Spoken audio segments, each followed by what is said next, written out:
Hello add. अभी recently 3 दिन पहले हमास के चीफ को मार डाला गया। दैट इज इस्माइल हानिया। इस्माइल हानिया जो कि एक इधर से उधर जाता रहता था, छुपता रहता था, फाइनली तेहरान में यानी ईरान की कैपिटल तेहरान में मारा गया। समझते हैं कि 7 अक्टूबर 2023 को क्या हुआ था। 7 अक्टूबर 2023 को आप सबको पता है, म्यूजिक फेस्टिवल चल रहा था इसराइल में। अचानक से हमास की तरफ से 5,000 से ज़्यादा रॉकेट दागे गए। उसके बार्स काट के अंदर घुस गए और वो ऐसे इलाके से घुसा जिधर से कि जिधर से आईडीएफ यानी इजरायली डिफेंस फोर्स के जवान बहुत कम थे या नहीं थे उस जगह पे। बार्स को काट के घुसते वो उधर से रॉकेट दागा जा रहा था ताकि इनको भटकाया जा सके। और उस म्यूजिकल फेस्टिवल पे ये अटैक करते हैं। करीब 300 लोगों को ये किडनैप करते हैं और 1200 से ज़्यादा लोग मारे गए, वो आप सबने देखा। इसके बदले में इसराइल ने नेक्स्ट डे रिटेलिएट करा और अब तक 40,000 के लगभग लोग मारे जा चुके हैं, आपको पता है। Now the thing is, Israel ने कहा था कि मैं तब तक कंटिन्यू रखूंगा ऑपरेशंस जब तक कि हमास के चीफ को ना मार दे। और हमास का चीफ कौन था? इस्माइल हानिया। इस्माइल हानिया जो कि अलग अलग जगह पे जाके छुपता रहता था। और फाइनली अभी जैसे कि आपने खुमैनी के बारे में पढ़ा था, खुमैनी के बारे में जाना था, जो ईरानियन प्रेसिडेंट थे खुमैनी, अभी भी वो हेलीकॉप्टर क्रैश में अभी कुछ दिन पहले मारे गए थे। तो नए प्रेसिडेंट इनॉग्रेट हुए वहाँ। तो खुमैनी के बाद इब्राहिम रईसी, रईसी के बाद खुमैनी। अब देखते हैं, तो ये नया प्रेसिडेंशियल इनॉग्रेशन को वहाँ मिलने गए थे, इनॉग्रेशन पे गए थे इस्माइल हानिया। और इस्माइल हानिया को वहीं पे एक गेस्ट हाउस में बॉम्ब से 7 किलोग्राम के एक डिटोनेटर से डिटोनेट करके उनको उड़ा दिया जाता है। और इस तरह से इजराइल का मोसाद फिर से कामयाब होता है और दिखाता है दुनिया को अपना दम कि भैया इजराइल कुछ अलग ही है। बेसिकली जो इनोसेंट लोग मारे गए वहाँ पे इसराइल में, जो इनोसेंट वहाँ गाजा स्ट्रिप में, ये सब एक तरह से बर्बादी को दिखा रहा है। और कहीं न कहीं हमें ह्यूमैनिटी के लिए इसके लिए सोचना पड़ेगा। बट इसके पीछे वजह क्या है? इसराइल और हमास के बीच में ये सब हुआ क्यों? या फिर पैलेस्टाइन और इसराइल इशू क्या है? हम थोड़ा इसके बारे में थोड़ा सा बेसिक समझते हैं। बेसिक क्या है? सबको पता है कि ज्यूज, जिसको कई लोग जुदाइज्म बोलते हैं, हिटलर के टाइम पे क्या हुआ? तो इनको कभी एक परमानेंट जगह नहीं मिली जहाँ पे ये सेटल हो सके या रह सके। तो 1950 के अराउंड 48 में ब्रिटेन ने प्रॉमिस करा कि हम तुम्हें एक परमानेंट सेटलमेंट के लिए जगह देंगे। और ये जगह चुना उन्होंने इसराइल। और इसराइल पहले भी जेरूसलम, जो कि यहूदियों का जो सबसे धार्मिक जो जगह है, जिसके हमारे लिए राम मंदिर है और मुसलमानों के लिए मक्का है, जस्ट लाइक ऐसा था। तो बोला कि ये जगह सही रहेगा और एक काम करो, ये जगह यहूदियों के लिए फिक्स कर दिया। ये 1950 की बात है। लेकिन वहाँ रह रहे मुसलमानों ने विरोध करना चालू करा। वहाँ पास के मुसलमानों ने कहा कि ये तो पूरा का पूरा हमारा है, यरूशलेम कैसे हो सकता है इसको। बस वहीं से तब से डिस्प्यूट चल रहा है। आपने अल अक्सा मस्जिद के बारे में सुना होगा, अल अक्सा मस्जिद। ये मस्जिद कितना डिस्प्यूटेड है।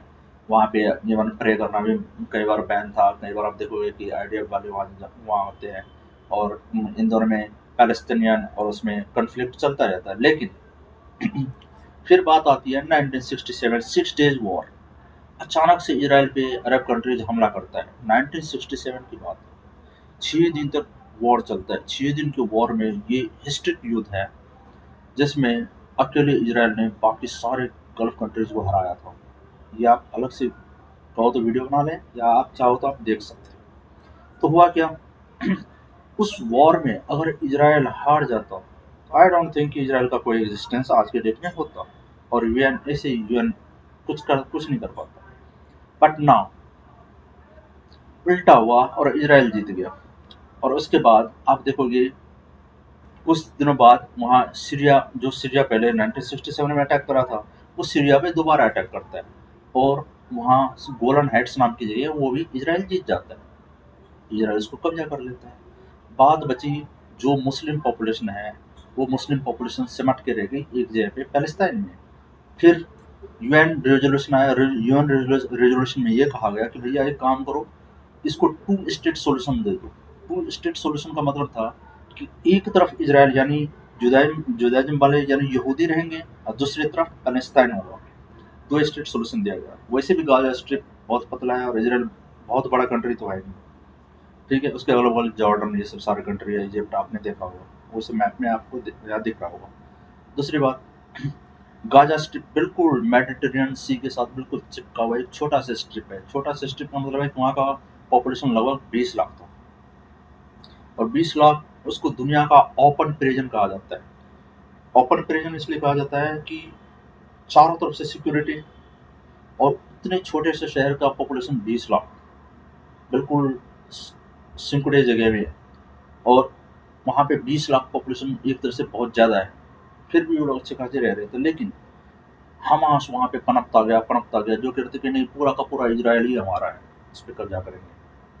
और इस तरह से जो वहाँ पे एक मूवमेंट चालू होता है, और इजराइल के खिलाफ जो नफरतें इन लोगों की बढ़ती जाती है, और आप देखते हो कि क्या रिजल्ट मिलता है।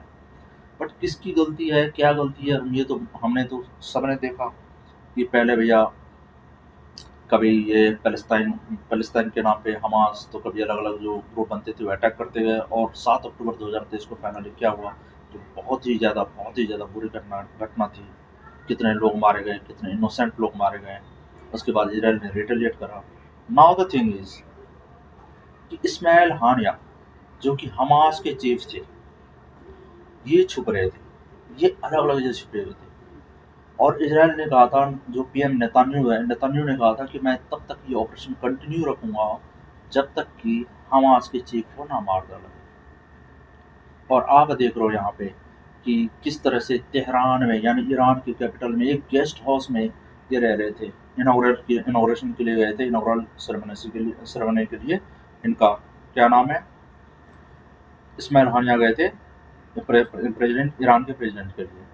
और एक नॉर्दर्न ईरान में, तेहरान में बेसिकली एक गेस्ट हाउस में रह रहे थे। और ये चीज़ शायद किसी को पता हो ना हो, लेकिन मोसाद को जरूर पता था। अब इवन अभी तो इंडिया के ये नाम भी आ रहा है कि भैया जो एजेंट है वो इंडियन है। इंडियन एजेंट इस कॉन्टेक्स्ट में बोल रहे हैं वहाँ की मीडिया, चाहे टर्किश मीडिया हो, चाहे इजराइल की मीडिया हो, इजराइल की मीडिया तो नहीं, टर्किश मीडिया हो, चाहे ईरान की मीडिया हो, चाहे जो भी मीडिया, चाहे कोई बदनाम करना चाहता हो, वो इंडियन एजेंट इस तौर पे बोल रहा है क्योंकि इंडिया में भी यहूदियों का पॉपुलेशन है, और इंडिया और इजराइल में जो पॉपुलेशन एक्सचेंज बोले, चाहे वो माइग्रेशन होता रहता है, तो शायद कोई हो। लेकिन ऐसा एग्जैक्टली नहीं कहा जा सकता है। हो सकता है इंडिया को बदनाम करने के लिए, इंडिया को ट्रैक करने के लिए भी ऐसा बोला जा सकता है। क्योंकि आपने देखा एक बार मिसाइल वाली घटना घटी थी, तो वहाँ के लोग बोलने लगे थे, पाकिस्तानियों ने बदनाम करना हमें चालू कर दिया था कि नहीं, इंडिया हथियार सप्लाई करता है, देखो इंडियन हथियार मिले हैं, वो बॉम्ब्स के टुकड़े मिले हैं। तो हो सकता है कि इसमें कुछ साजिश भी हो। तुर्की वैसे भी चाहता है कि इंडिया बदनाम हो। फाइनली वो तेहरान में एक गेस्ट हाउस में छिपे हुए थे। अब क्वेश्चन उठता है कि इतने हाई सिक्योरिटी, जिसको कि रिवोल्यूशनरी गार्ड कोर्प्स, जो कि ईरान का सबसे बड़ा संगठन है, उस वो गार्ड कर रहा था, उसके अंदर वो गया, 7 किलो का बॉम्ब उस जगह पे रखता है जहाँ पे उनको ठहराया जाता है, हमास चीफ को। फिर बाहर जाकर रिमोट से उसको ब्लास्ट करा जाता है, वो भी ये देख के कि भैया वो प्रेजेंट है वहाँ पे, रह रहे हैं गेस्ट हाउस में, बिल्कुल पहुँच गए। उसके बाद कंफर्मेशन होने के बाद इतना कुछ हो गया, और किसी भी जो ईरानियन इंटेलिजेंस है, जासूसी संस्था है, या जो भी है, किसी को पता नहीं चला। इसको बोलते भैया मोसाद का ऑपरेशन। इसलिए मोसाद सबसे खतरनाक माना जाता है। किसी से टकराओ, मोसाद से मत टकराओ। मोसाद का मतलब मौत, वहाँ कहावत भी है, मोसाद का मतलब मौत। और एक बार साबित करके फिर से दिखा दिया। नाउ अब क्वेश्चन उठता है कि भैया एक नया वॉर स्टार्ट हो गई है, हो ही गई है, क्योंकि ईरान तो मानेगा नहीं। क्योंकि ईरान के अंदर आप घुस के अटैक करते हो, तो ऑब्वियसली ईरान नहीं मानेगा। क्यों? क्योंकि उसके सॉवरेनिटी पे अटैक है। आप किसी कंट्री में घुस के मारते हो किसी दूसरे कंट्री के लीडर को, तो ऑब्वियसली ये सॉवरेनिटी के खिलाफ है। और उसने मारा क्यों, ये तो क्लियर, रीजन तो क्लियर है। तो भैया अब जो रेवोल्यूशनरी गार्ड्स है, ये कह रहे हम बदला लेंगे, साथ में लेबनान, यमन, साथ में सभी तैयार है। आपको एक तरफ पता होगा हौथी विद्रोही तैयार है, उधर हौथी विद्रोही, दूसरी तरफ ये हौथी के अलावा दूसरी तरफ रेवोल्यूशनरी गार्ड तैयार है, और हमास अलग से अटैक कर रहा है। तो तीनों तरफ से घेरने की तैयारी में है लेबनान, इधर लेबनान, यमन, इधर तीनों तरफ से घेरने की तैयारी में है इसराइल को। लेकिन इसराइल भी कह रहा है कि भैया हम भी रिटेलिएट करेंगे, हम तैयार हैं। क्योंकि हमारे यहाँ जो अटैक हुआ, हमारे दुश्मनों को पनाह देने वालों को नहीं छोड़ा जाएगा। और रिसेंटली पीएम नेतन्याहू तो अभी यूएसए गए थे, बाइडेन से मीटिंग हुई और उसके बाद ये घटना घटी है। तो भैया कहीं न कहीं ये सब चल रहा है, हम देख रहे हैं। और हमास चीफ मारा गया है, अब अगला चीफ का चुनाव भी हो रहा है। अब इंडिया के लिए सरदर्द है, क्योंकि हमास चीफ जो नया इलेक्ट हो रहा है, ये वही इंसान है जो केरला में वीडियो कॉन्फ्रेंसिंग के थ्रू स्पीच दे रहे थे, लोगों को समझा रहे थे। यहाँ के जो कट्टर है केरला में, कुछ कट्टरपंथी लोग हैं, उनको वो इजराइल के बारे में, इजराइल के खिलाफ भड़का रहे थे। अब देखना है, इंडिया के लिए भी सरदर्दी है, बट फाइनली ये बदला ले लिया है और उम्मीद करते हैं कि वॉर ना हो, एस्केलेट ना हो और ये वॉर यहीं थम जाए, क्योंकि बहुत सारे इनोसेंट लोग मारे गए। बेसिकली रीज़न ये है कि आप किलिंग के साथ जस्टिफाई नहीं कर सकते। इसी के साथ मैं अपनी बातों को विराम देता हूँ। नेक्स्ट वीडियो अगर आप किसी और टॉपिक पे चाहते हैं तो ज़रूर बताएं। Thank you.